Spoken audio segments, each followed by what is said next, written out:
Hello and welcome. Silrace here with Black Desert Online. And this is a skill prelude. This is not a guide. Please note that. This is my look at the Maehwa skills. Before I start leveling the class, I am going to go through this list and give out my thoughts. Preliminary thoughts on the skills. What do I think of the skill before I actually get to use that skill?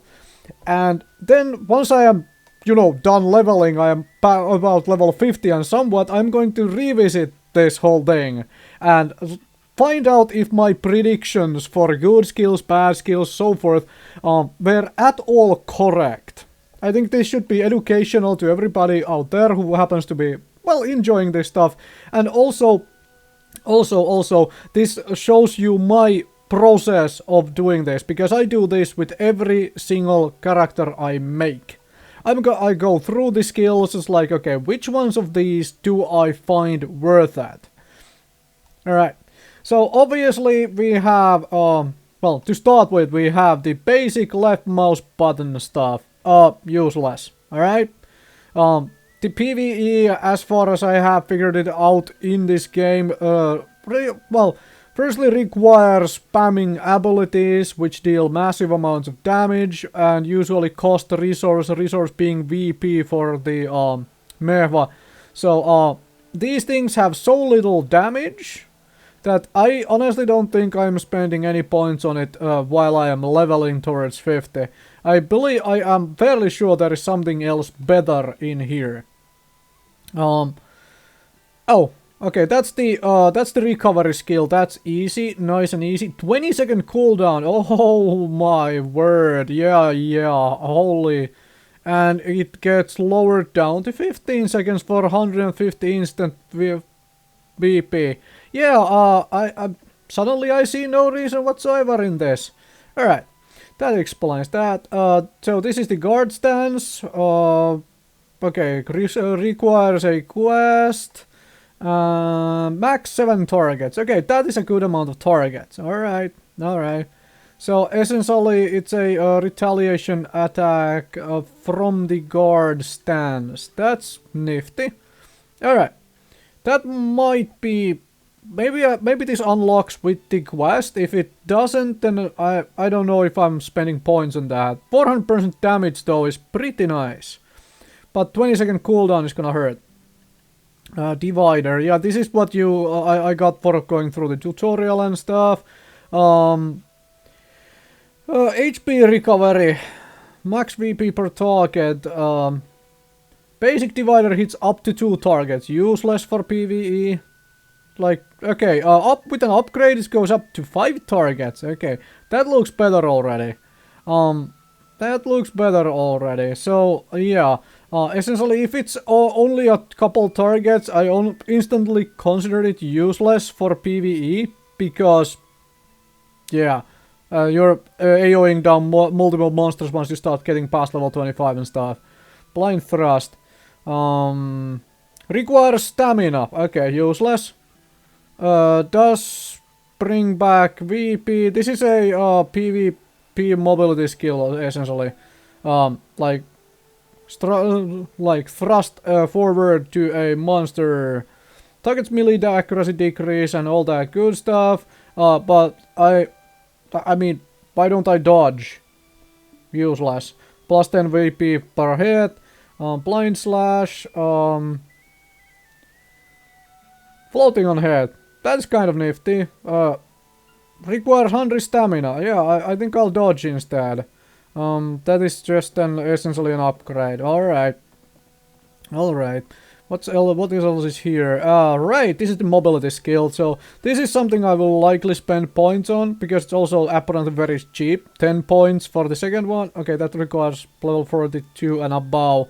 But yeah, I like mobility. I like being able to have a secondary dodge in addition to an actual evasion move. Kicks, PvP stuff. Although 5 target stiffness is kind of nifty. Damage is kind of bad though, 140% only. Sweep kick. Inflicts pound on a successful hit. PvP skill. Max requires stamina. Yup. all that good stuff. Whirlwind cut. Heals 21 VP on head. Right, so requires stamina. So yeah, it's one of those things which I might do later on, maybe, but not on leveling. All right. So yeah, I mean it recovers VP. There is already a freaking thing I can do for that. Thanks, and I have potions if I really need them. So yeah, and it uses stamina. Carver. During last slice, so essentially I have to be require stamina. Okay, so I have to be left mouse button attacking to actually make this work, and it only hits 4 targets. That increases to 5 targets, and it eats stamina to do so. So I have to use an inferior damaging ability to use another inferior damaging ability to recover VP. Well, obviously this main thing is to inflict floating, so it's a PvP skill. Decapitation. Ooh. Pedal damage after stab. Final slash. Oh, now we are talking. 555% damage numbers. Now we are talking. This might be something.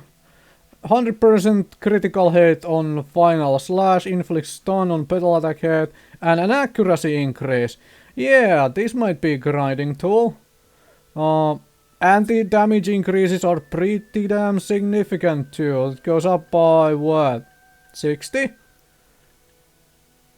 Yeah, it goes up by 60% on the final slash and 20% on the base attacks. Although at 44 to 45% damage isn't all that crazy. I'll give you that. But seems workable and does not seem to have a maximum amount of targets it can hit. So that's always good. So this might be something. Let's go through the rest of the list. Dragon Bite. Backwards LMB. Tiger Blade drone. Tiger Blade is what? Why is Tiger Blade? That's the ultimate for that. What is Tiger Blade? Tiger Blade. Tiger Blade. Cyclone slash. Precise motion. That's passive. Is it here? Ah, Tiger Blade. Okay, so dual blade mode with Tiger Blade, 30-second duration for 2 minutes and 30-second cooldown, useless. Probably a PvP move. Available skills: Slice, Dragon Bite, Dragon Claw, Ultimate Dragon Claw, Carver, Whirlwind Cut, Divider. So essentially it restricts the amount of skills you have access to, increases resistances, and lasts 30 seconds with 2 minute and 30-second cooldown. So, PvP skill. No thank you then. What is this? Okay, this is a Tiger Blade stuff. Right, max 7 targets. Invisible while casting. That is interesting. Wow, that is interesting. Alright. That is likely something we'll have to look onto. But okay, so where was I? Or Carver. No, I was down here. Okay, so this can be done during the Tiger Blade. But as for itself though, 215% right away with stamina requirement. Okay, that sucks a little bit that is on a stamina requirement. Double sword spinning slash damage. Alright, so it's a backwards left mouse button. Essentially, oh my gosh, there's a very nice accuracy increase on this though. That might make this very much worth it. That massive accuracy increase means that you can easily grind higher level monsters with it. That might make it worth it, but that 150 stamina is a very steep cost though. But still, so far, the decapitation and Dragon Bite look good. This was, yeah, this is that. Yeah. Carver basically loses to this thing right away. It's cheaper on stamina by 30 on its base. Yeah, okay. Okay. Let's go down the list. Yeah, these are upgrades. Lunar Slash during the Dragon Claw, and Dragon Claw is during Dragon Bite. Requires VP for 260 percent damage. Oh! That with a Tiger Blade, 805% damage. That is kind of... That is serious damage already. But I don't think for PvE that still makes a sense to go Tiger Blade just for this. Tiger Blade is... Well, okay, 16 points, not that expensive. But still, only 30 seconds every 2.5 minutes. Not useful for PvE. Not useful for leveling. Red Moon Chaos. Yeah, require VP 80. Receive from quest. So this is probably an guard until the final hit. Okay, that looks good. First hit damage 260%, 260, 260, and 260. 10% chance of critical hit. Okay. Spins the opponent on hit. Okay. This looks like the PvE skill, right? Spinning an opponent around is a really good way to prevent it from dealing any damage to you during PvE. 9-second cooldown, that might hurt a little bit, but there is obviously massive VP cost as well, 80. And okay, VP goes down, damage goes up, and a crit chance goes up. That is nice. Yeah, 460. 460, 460, 460.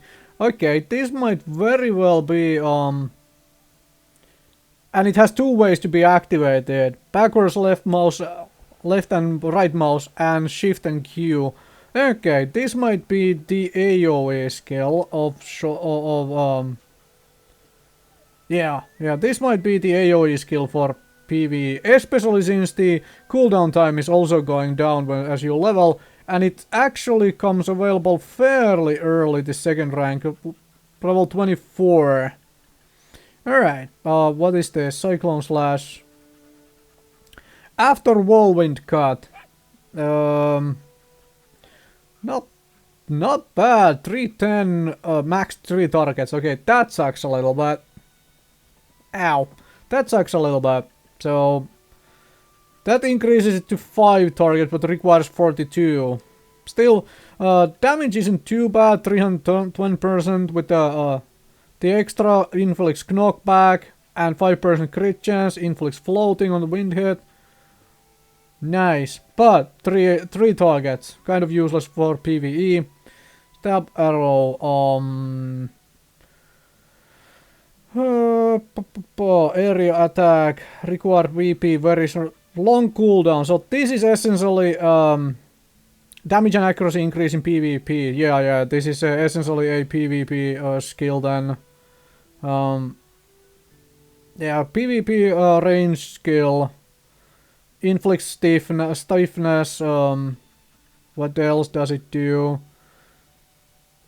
Fires 2 arrows, max 6 targets.